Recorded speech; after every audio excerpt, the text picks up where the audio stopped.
Welcome back, Victoria Reynolds. How are you? I'm good, thanks, Charlie. So good to see you again, as always. Yeah, and it's always in the late night for you and early morning for me. Yeah. That's funny. I just tell my house, I'll see you guys in the morning. Yeah, exactly. At least you don't have me on at 2 a.m. You had me on at 2 a.m. one time. That was a little late / early for me. Oh yeah, no, I get that. I had a 2 a.m. the other night with Clay Clark, and it left finish at 3, and then I had to be up at 7. Yeah, that was a short night, but this is all part of our journey, isn't it? We've all been called to do different things and play different roles on this journey. And it's I said this in Nashville.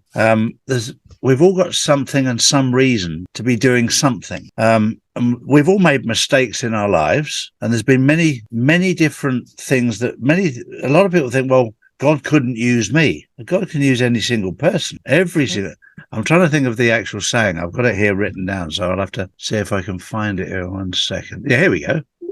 Oh, it's in another file because I took it with me. Where are we? Here we go. This is in the Bible. You know, Abraham was a liar. Noah was an alcoholic. Job doubted God several times. Samson was promiscuous. David was a hoe and a murderer. Elijah was suicidal. Peter was embarrassed to let people know that he knew Jesus. Rahab was a prostitute. The disciples were often weak and jealous of one another and even fell asleep on the night Jesus was arrested. The Samaritan woman couldn't even keep a husband, and Moses had anxiety. So what is it that's so bad that you've done that God can't use you? It puts it back in perspective. You know, God can use every single one of us. I've made many mistakes in my life, but God, for some reason, has chosen me and has chosen you to do certain things. And you and I have accepted that invitation, not knowing what journey it would take us on. We knew the destination. I've always said that. I know the destination. I just didn't know the journey. But it's been without a question. And now I look back at my life, and you'll look back at your life and understand the bumps in the road that we've been put over, these certain bumps that we've hit. Now they all seem to make a lot more sense than they did at the time. At the time, it was like, why have I had to go down this route in my life? But God had a plan for us many years ago, and we're now embracing that plan. Yeah, and none of us are perfect. And you can dig up some trash on me, and you know what? That's okay. Mm-hmm. I am actually really transparent. There's no reason not to be. I've done some really stupid things in my life. And we all have, I'm being reminded of, he who is without sin, throw the first stone. Mm-hmm. And God doesn't make any junk. The whole entire reason that we choose to take on human form is for the learning of it. Yeah. And we learn through our mistakes. Mm-hmm. I'd much rather learn through success than failure. But in this planet, failure is a really good medium for growth and learning. So that's how we've been learning. We don't learn that much from success because we sort of take it for granted. Whereas failure and mistakes is where we start looking at why and asking questions why. And that's where I've certainly grown in my life, by analyzing the mistakes that I've made and trying to learn from it, not gloating on it, but trying to learn something from it. And both you and I have written books. You've written a new one, and these are all from our process in life of learning and then putting our pen to paper to share what we've learned. Yeah. And it's very beneficial to many people. There's a lot of people out there who think, why is this only happening to me? Of course, it's not. It's happening to lots of people. We talked off camera before we came on about the amount of people that have had their eyesight affected in the past 3 years. Yeah, I find that fascinating. And literally, Charlie, I had last year, I put on a pair of glasses, and I was like, I need 2 pairs of glasses. So I put on 2 pairs of glasses, and I saw fine with 2 pairs on. Mm-hmm. And realized it's because I thought there was something really wrong with my eyes. It just turned out I needed stronger glasses. So I'm still okay with stronger glasses, but it's really, really interesting how many people I've talked to that I don't know if it's because this is interesting. It might be because the light is bending differently now. There's so many people And these are all people who are awake and aware. It's not like we take good care of our bodies. We take good care of what we put in our bodies. We take good care of our health. We take good care of our sleep. We take good care of our skin and our eyes. We take good care of ourselves. But for some reason, our eyes aren't seeing the way they used to. Mm-hmm. And I think maybe that has something to do with the light waves. I don't know. That just hit me. I'm going to have to sit with that and see what that is. But yeah, a whole lot of us were not able to see nearly as clearly as we could before. No. I don't know what it's about. I don't. I've chosen to have replacement lenses, which I have in a couple of weeks' time put in. And somebody said to me yesterday, which was very interesting, well, why don't you wait for the med beds? Because I've made this decision many years ago to be proactive, to make sure that I'm ready. There's plenty of other things a med bed can be used for, rather than that. And there's plenty more people far more needy than I am. And it's very important that we look after what God has given us. God has given us a body.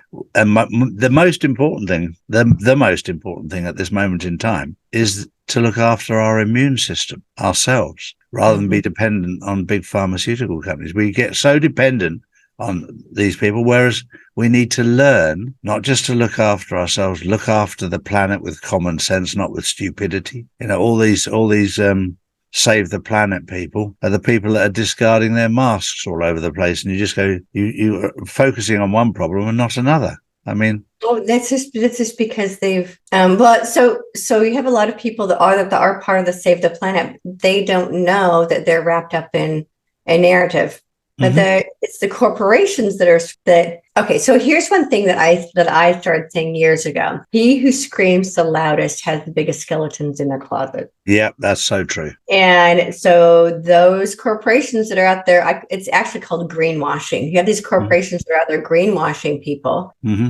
Look over here at how fabulous we are. We care about the planet and about the environment, but they're the same companies that are involved with, making the masks that are loading up in the landfills and creating more plastics and clothing that you can't get more than 3 months out of before you have to throw it out. That, they used to make clothing that would last forever, and things like your refrigerator and washing machine and dryer, they all now have a built-in shelf life. They used to last for 40, 50, 60 years. Yeah. Now you're lucky if you get 3 years out of a refrigerator. So these companies that are out there screaming environment are the ones who are making the biggest mess out of it. So yeah, we're in a period of change. And a lot of activists have no idea they've aligned themselves with the liars. It's about the environment. Yeah, it's a very difficult thing. I went through it when I was 23 years old, to understand that I've been misled. I always find it difficult to say my parents lied to me, because I don't believe that they did it on purpose. I believe that they were brainwashed as well. They were indoctrinated. They were misled. And that it's so difficult. But then you start to establish truth, and people get the biggest question that I always get asked is, why should I trust you over against the professionals? And I said, well, it's not about trusting me. It's about trusting yourself, trusting your intuition, trusting what's within you. And you get a feeling. Women are so much better at it than men. They get a feeling within. My wife she calls it her sixth sense. She can tell you if somebody's good or bad instantly, and she's 99.9% right.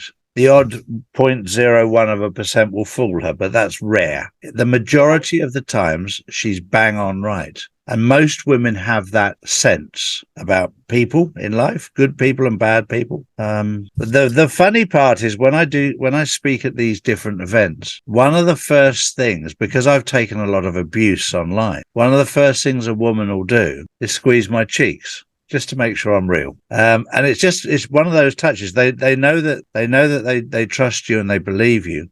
But there's been so much out there that says I'm a clone, I'm a body double, I'm this, I'm that, I'm the other. And it doesn't bother me. You're dead.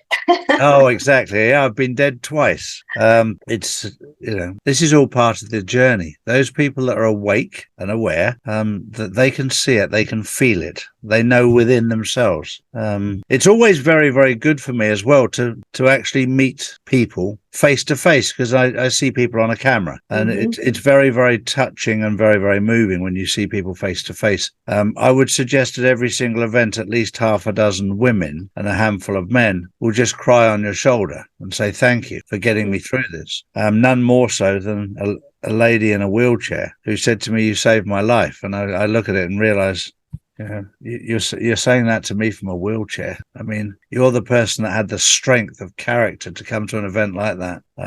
It's nice to be able to help people, to lift people, to keep people positive in a very difficult time. And we are in a very difficult time. Again, we talked off camera about the period that we're going through now to do with the monetary system, the transition that we're going through. Right. And it's very, very stressful for people, not knowing what it's going to be like.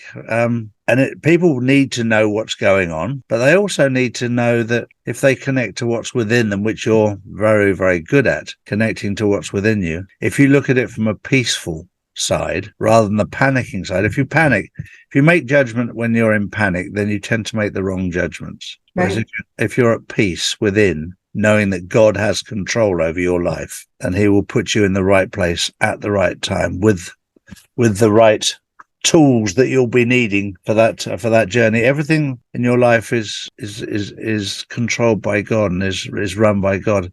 And to have the confidence within, to put your faith and trust in God. And at times it's very difficult, very, very difficult. Yeah. Well, it really is, especially, well, as we were saying on off camera, that we're in the transition phase. Yeah. And that during this, my understanding is that this particular phase will last until about 2030. So people need to understand so I see the future. I've been given this gift years ago. What's happening on the planet right now, I was shown back in 2014. So I don't tell people what my predictions are because I see it so far in advance. If I were to tell people what the predictions are, that we're looking at 6-7 years down the road. And I can put my predictions out there, but if they don't come true in a couple of months, then people get all bent on me for not knowing what I'm talking about. So I have it in notebooks from clear back in 2012, 2013, 2014 about what's happening in the world right now. And so I'm a prognosticator. It's really funny. I'm a prophetess in a sense, but I don't like using that word because the word prophet has become aligned with profit. Like making money. So I get to see what the future looks like. So what I was shown back between 2012 and 2014 is everything that's happening right now. And the guidance I got specifically was that it was going to be allowed to unravel slowly enough that it wouldn't cause mass chaos. And so it has to be done this slowly. Otherwise, all is lost. It happens too fast, you go into mass chaos and people freak out and you end up going into, World War III. And the reason it's not going to be allowed to unravel that way is because we're creating a new love-based, heart-based reality. So the dark side of the contrast is trying to keep people scared enough to not go into their heart space. And it's intentionally being unrolled and unraveled slow enough so people can stay in their heart space. They don't go into complete fear and panic and get sucked back down into that extreme fear that happens when there's a world war. The transition is a process. And I know I've mentioned this before, where we're in the chrysalis phase between the caterpillar and the butterfly. And in that chrysalis, everything that was the caterpillar breaks down into nothing. And at the same time, that starts to be created as what it was always meant to be. So humanity is, even though everything is falling apart from this old construct, humanity is becoming what it has always been meant to be. Human beings are one of the most extraordinary species in the universe. They've just been told that they're not. And so we are being returned back to our divine human blueprint. And human beings at their core they're made of love. And that's what we're returning to. We just have to keep remembering that. we are love, and love is the stuff we're made of, and this planet is love. This planet is paradise, and let's stay focused on that instead of on everything that looks like it's falling apart and things that don't look like they're happening fast enough. It's happening the way that it's happening because divine timing is divine. And everything that is falling apart is the old system. Yes. The old currency. The new stuff hasn't even been created yet. No. And we're still worried about the old stuff falling apart. Well, so like we were talking about off camera, and I was asking you about how these two systems, as the old banking system starts to collapse and fall apart, when does the okay, so part of the guidance I got is to replace the word system with service. So you're talking about the old banking system being replaced with quantum financial service. So for a while, these are going to coexist until eventually the old banking system falls apart. And then what's left is the quantum financial service. And so I was like, well, what do we do in the meantime? Because we're right here between the two. And I think for a while, they're going to look like this until the old system completely falls apart, completely falls away. So we're literally experiencing two realities on the same planet right now. And I think that we're going to coexist like that until about 2030, when by then, a lot of the 3D constructs will have fallen apart, and we will have built enough of a foundation to build a new reality on this new foundation. Mm-hmm. It's the same as the life in a butterfly. Exactly. As it comes out of its chrysalis, out of its cocoon, if you like.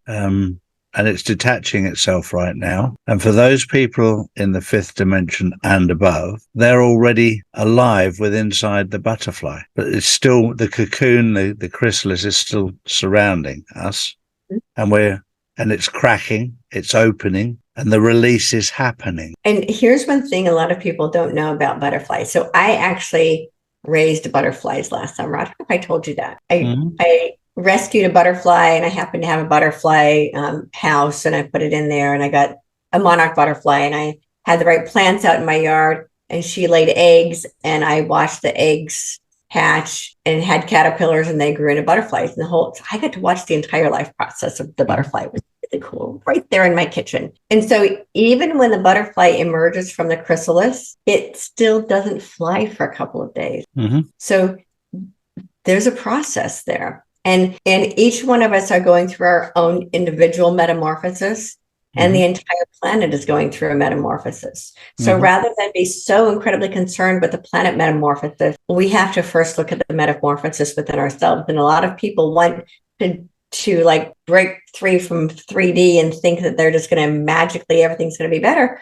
But the metamorphosis is actually a spiritual metamorphosis that happens inside of us. Mm-hmm. And if we don't get in touch with that spiritual metamorphosis, we can come into do our inner work and do our shadow processing is another word for it. I call it story processing. Mm-hmm. That we all have to do that. The butterfly doesn't become the butterfly if you don't go through your own personal breaking down process. Mm-hmm. And that part's difficult, So, and individually, everyone who has a spiritual awakening ends up going through a personal metamorphosis that goes with it. Mm-hmm. And it takes longer for different people than for other people. Yeah. And in relationships, which again is something we talked about, some people will evolve and some people won't. Mm-hmm. And we will see a huge change in our relationships with people. It's very interesting, even in my own journey with my wife, that in the last 3 years, we've become so much closer than I've ever experienced in my entire life. And that was part of God's plan, that he put me together with a woman that I personally would not have chosen. And she says the same, that I'm not the sort of man she would have chosen. But he put us together. And from the second date, I told her she was the one. I didn't know why, but I just felt within she was the one. Now I look back on our journey, 11 years now, we've been together, and I understand, or I comprehend exactly why God put me on this journey. Mm-hmm. And it now makes a lot of sense. And there's so many things that happened in our lives that now, that's not to say that we don't ever have arguments. We certainly do. My wife is Turkish. So as I've said many times, she's 95% perfect, 5% terrorist. It's the 5% that I absolutely love. Because she has that side of her that is unbelievably amazing, but she also won't be pushed around. She has an inner strength that is very, very special in a woman, but not one of these dominant things where she, and this is important as well on this journey, that she looks to me to be the man of the house. And man in the old days used to mean the person with the means, the authority, and the need. That was in the sales days. But to be the man of the house, to take responsibility, one of the things we still joke about is I still do the manly things about the house. I still put the rubbish out. I still make sure the cars are clean and in order. I still do the lifting of the heavy stuff. My wife could quite comfortably lift these sort of things. She could quite comfortably take the rubbish out. She could quite comfortably do these things. That's not the debate. The situation is fulfilling your roles in life. And if you allow a lady to be a lady, you'll find she acts like a lady. And women are very reflective of the way that you treat them, and so are men. If you treat people well, I've always said this in life, if you go through life looking after people, life will look after you. And in very simple language, if you go through life fucking people, you'll end up getting fucked. Excuse my language, but some people need to hear that. Yep. But here's one thing that a lot of people don't understand. I mean, one of the things that for me, as you know, I'm fairly recently divorced, and I won't get into the details, but it was an example of what's happening across the planet right now. Like we were saying, that there's going to be a lot of uncoupling that started in 2020 and will continue. It's like a rearranging of relationships because the spiritual resonance isn't there for some people, and it's just no longer going to work. And that there are some souls that just have decided on a soul level that they're not going to ascend in this lifetime. And there's some of us who are here specifically knowing that we're going to, and we're better matched with other people who have that same soul agreement. Soul agreement. Yeah. So in my particular case, I needed to let the relationship with my husband go. It's not like I just one day woke up and said, I need to get a divorce. Seriously, we had 10 years of marriage counseling before we finally decided it wasn't going to work. But I got very clear guidance that he wasn't going to ascend and that our soul contract was complete and it was time to let him go. So there was a tremendous amount of peace that came with that message, because I had spent 10 years trying to drag him into having a spiritual experience with me. And it's not who he was intended to be. But our relationship was always okay. And like you, I had known, allow the man to feel like he's the hero. So I would tinker with the car, not me tinkering, that he's the one that tinkered with the car. He's the one who handled the trash. And it got, and not in our relationship, but in society as a whole, somewhere it got convoluted. And I'm going to share this really quick. In the vibration of fear, the masculine goes into what is referred to as the toxic masculine. In the vibration of fear, the masculine goes into compete, control, conquer. And when the masculine is in compete, control, conquer, it's an unsafe place for the feminine to be. And in that environment, the feminine has had to rise up and protect herself from the very being that is supposed to be her protector. Because in the space of love, the masculine is about support, protect, provide. But if your guy isn't supporting you, protecting you, and providing for you, then a woman has to rise up and do all that for herself. And so that's what part of the issue is. In a fear-based reality, the woman has to come back in self-defense to take care of herself. If in the vibration of love, then the feminine can stay in the feminine part, which is all about nourish, heal, and being care of. And so, but if she's not being supported and protected, then she has to take on the masculine roles. And because there has been so much toxic masculinity in our world, and women have had to be in so much self-defense, that we've had to rise up and take on the masculine roles. And so it's been convoluted in that fear-based reality.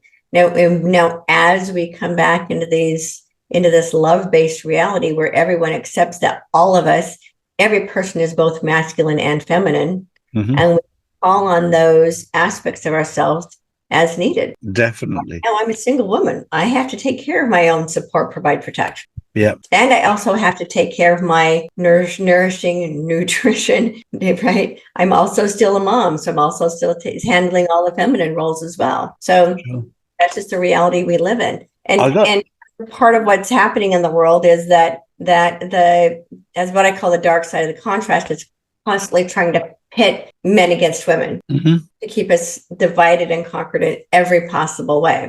And when we start to remember who we are, we can unify and no longer feeling resentment toward each other. Sure. I've got something here that I've just found it because yesterday I found this, and I found this. I'm going to share this because this was incredible that I found. Let me go here. Share sound. Can you see that on the screen? I see. God, listen to beach, this. right?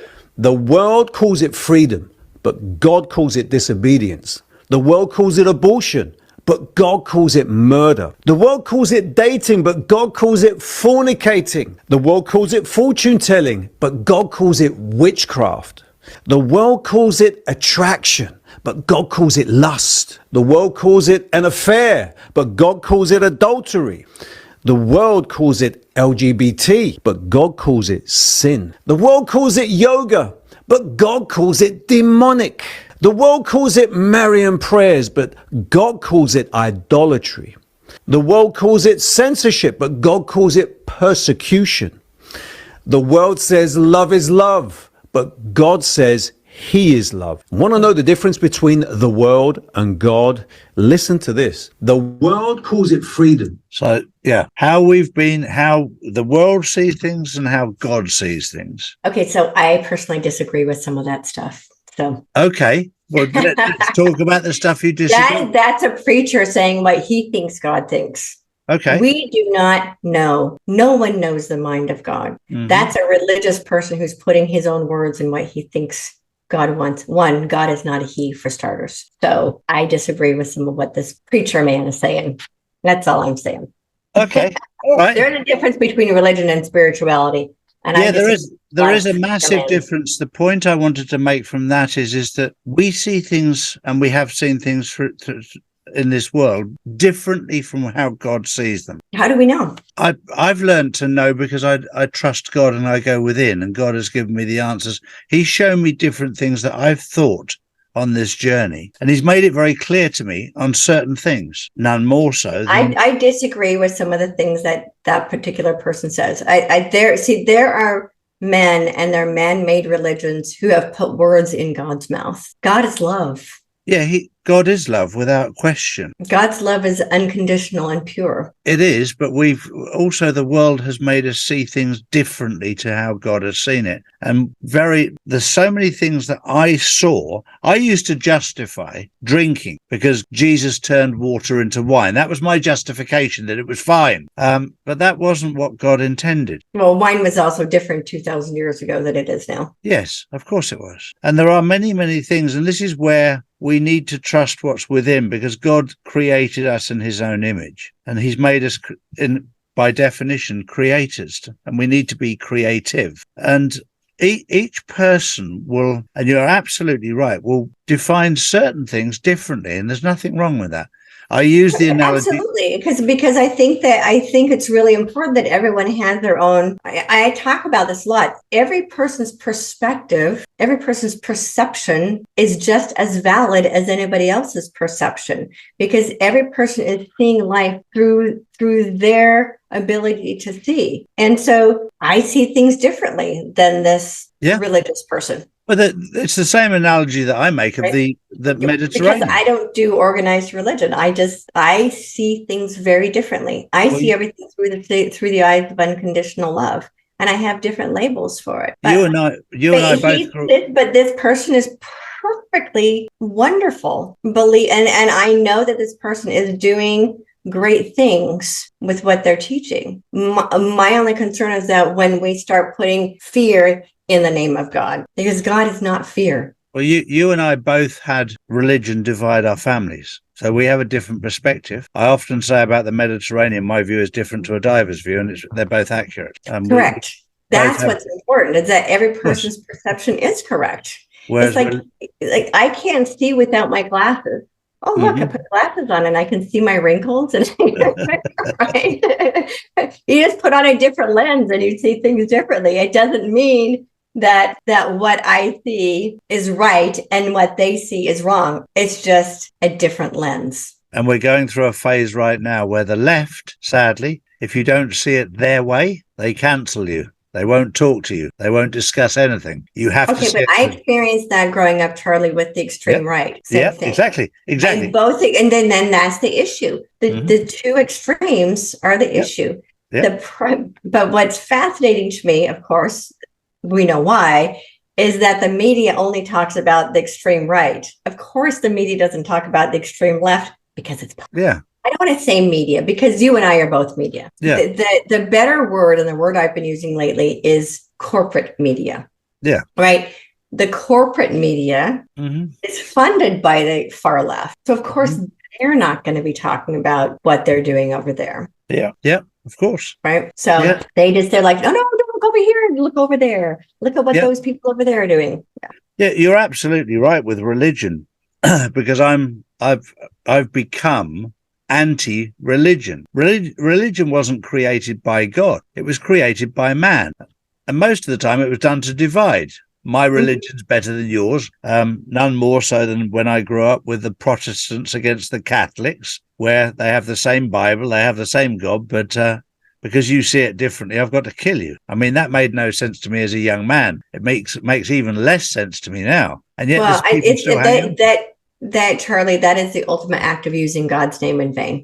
Of course it is. Yeah. Of course it is. And it's no different with the Muslims and the Christians. Most of the good Muslims and the good Christians get on perfectly. It's the extreme Muslims and the extreme Christians that are determined to divide. At the end of the day, both Muslims and Christians pray and worship the same God. There is no difference. God. Yeah, they just have a different name for it, but it's still the same God. It's the same God. And the Muslim elders that I've spoken to know that and acknowledge that. And they also believe that we will come together. But there's always those out there that are seeking to divide. Are they paid for by the bad guys, or is it just in them? I don't know. But I don't think they're paid for by the bad guys. It's what I call hand-me-down beliefs. But what's fascinating is that again, you were talking about the feminine tends to be more intuitive and more spiritual. The masculine tends to be more religious and more organized, right? The masculine likes organizing things. So the masculine organizes religions. It's not that there is no ill intent. I don't think there's ill intent at all. It's just that when you feel that, for lack of a better word, the fire in your bosom, right? That fire of God in your heart, you want everybody to experience that same thing. And that's where a lot of preachers and ministers come from, because when you felt the Spirit of God in you, man, that's better than any drug you could ever get. Yeah, I couldn't agree more. And I think there's a genuine desire for everyone to feel that. I think that's where all these little churches sprout up from. Now, some of it is completely based in greed. There are some people who started church just because it's like, man, I can make money and I don't have to pay taxes on it. Yep. But it's up to us to discern whether the person that we're following is genuinely there for the well-being of people, or if they're there for the money. Yeah. No, I see that a lot in America, purely because when I come out there, it's like a business on the television screen. They're all at it. It's amazing. But you can actually, when you're with those spiritual people at the Reawakening tour, you can sense there are certain people there that, yes, they need money to pay bills, but that's not paramount at all in their lives. Right.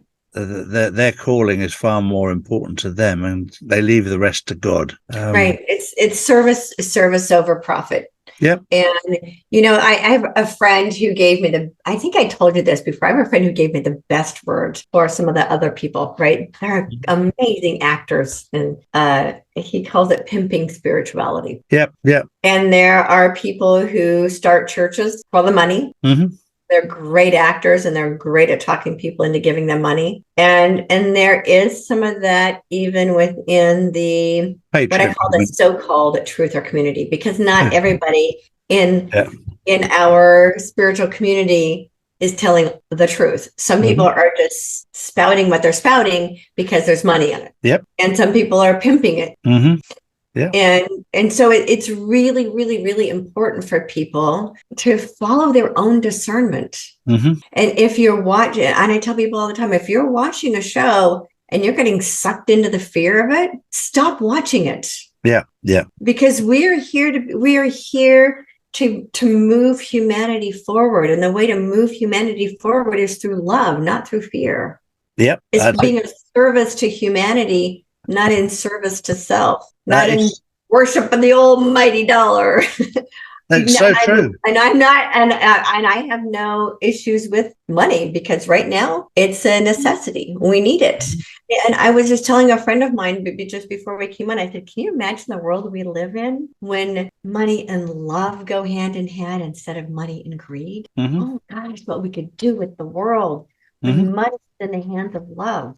Well, and the thing too, Charlie, is that my understanding, what I've been shown, is that even when the money does start to flow, I have all these projects that I'm going to be doing. I know I'm going to end up working in the conscious film industry. I've known that for the last 10 years. That I'm actually here for conscious media, but that it might be 6 months of laying the groundwork. So on the surface, it's on the surface as far as everyone is concerned. Nothing looks any different. But I could have a truckload of money that I'm working with to make movies with. Sure. I just wouldn't tell anybody. Of course. I haven't signed an NDA yet, so you're ahead of me on that. Yeah, so if I'm doing my Zooms from the bush, you'll know that things are happening. But we discussed off camera earlier that it won't be this sudden flood wave of money coming through. It'll be fed in very, very gently, right, bit by bit. So it's so that we can build the framework for the rest of humanity. And this is what I had said before to someone, because they're like, when is Nassar going to flood the planet? And it can't be that way. It could, but if it happened that way, it would be just as devastating to the global economy as nobody having any money. It has to be channeled through an irrigation system. So if you think, so I use water a lot because money is a currency. It's actually a current. It's an energetic current. So the flow of water is a great way to describe how money works. That right now the money is basically in a reservoir behind a dam, and that dam is cracking. By the way, it's got little holes poked in it, and they're trying to plug up all the holes, and it will at some point completely break open. But all of these channels had to be created, and all of these irrigation systems created, and these little floodgates open for enough to start coming out at the bottom to go through these channels and through the irrigation system. And with this irrigation system, we start building a new reality. So that when the dam does break, everything is already in place for humanity to be able to not go into complete chaos. So if the entire world was flooded right now and every person suddenly got $50,000 a month, you know what would happen? No one would go to work. You wouldn't be able to get food. You wouldn't be able to get supplies. No one would work. And because no one would work, you wouldn't be able to get anything. Airplanes would stop flying. Trucks would stop driving. Everyone would sit at home with all their money and go, oh, then I can't do anything with it. Yeah. So it has to be done gently. And that process has already started. We noticed with the IRS in Washington, the building is empty. People say to me, oh, but I'm still getting messages from the IRS. You're getting it from a computer. Oh, I thought they were all working from home. That's their excuse. Because of COVID, all of our IRS employees are working from home. Yeah. Now that COVID has been disproved in 28 countries in the Supreme Courts, and they're still blaming COVID.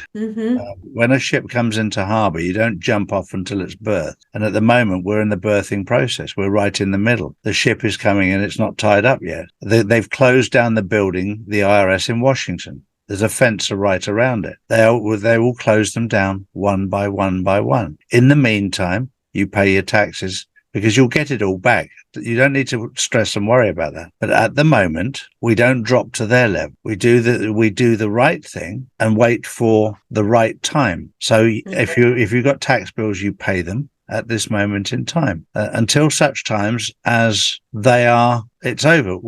You said it at the start of the show, we're in a transition. It's not just suddenly turn the switch on and destroy the planet. It's bit by bit by bit. And the most important part as we ascend is to do the right thing. And there's always a concern about money, always, because we've been enslaved by money. Right. Well, eventually money will cease to exist, but for a while it's necessary. Yeah.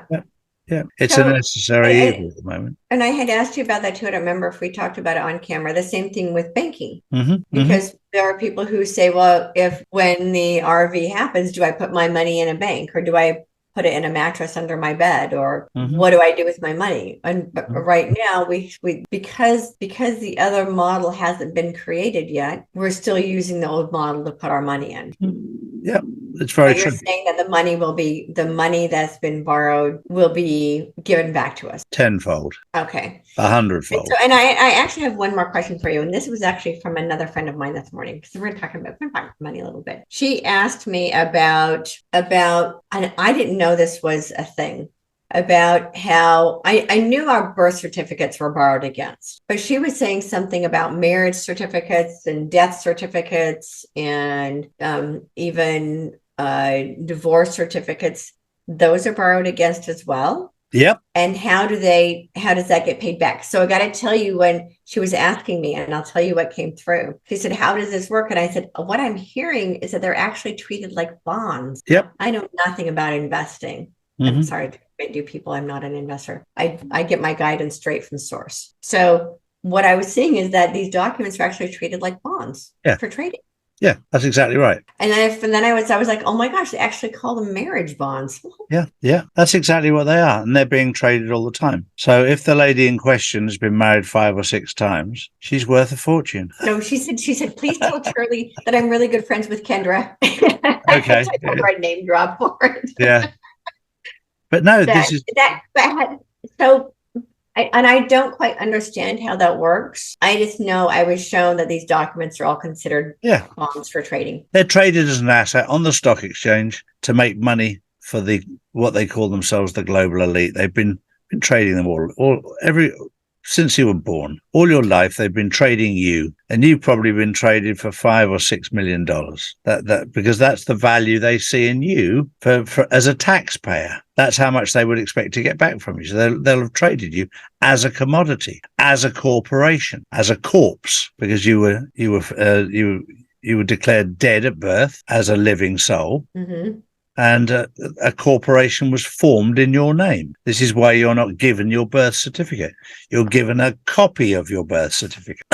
And the first time you see a birth certificate is the last time you'll see it, unless you take action to get it back. And if you're our age and asked to get it back, it will probably take you 2 years to locate it. It could be anywhere in the world being traded. Interesting. So how does that... So part of the Nasara Dasara plan at some point is to get the money back that's been borrowed against it, right? That's exactly right. That is 100% accurate. Okay. And that will, again, you won't get it back in one lump, because if you did, it would destroy your life. Right. I know way too many people that money has destroyed their life, way too many. But if you look at the people who worked hard and made their money, and it was a process, they're careful, they're considerate. Some people are greedy, some people are not. Some people help other people, help humanity. It depends on your nature as a person. The most important thing through this transition is to improve people's life and not destroy it. You know what's really interesting? One of the insights that I did get for 2023, one is that there's going to start being flashes of brilliance. People keep talking about the solar flash. And what I was shown is that it's actually more of a flash of brilliance. Like people will wake up and they'll have flashes of brilliance. So, and then the other thing I was seeing is that we're going to start seeing the movement away from materialism and into humanitarianism. And I've talked about humanitarianism before. The human heart actually is a humanitarian heart. And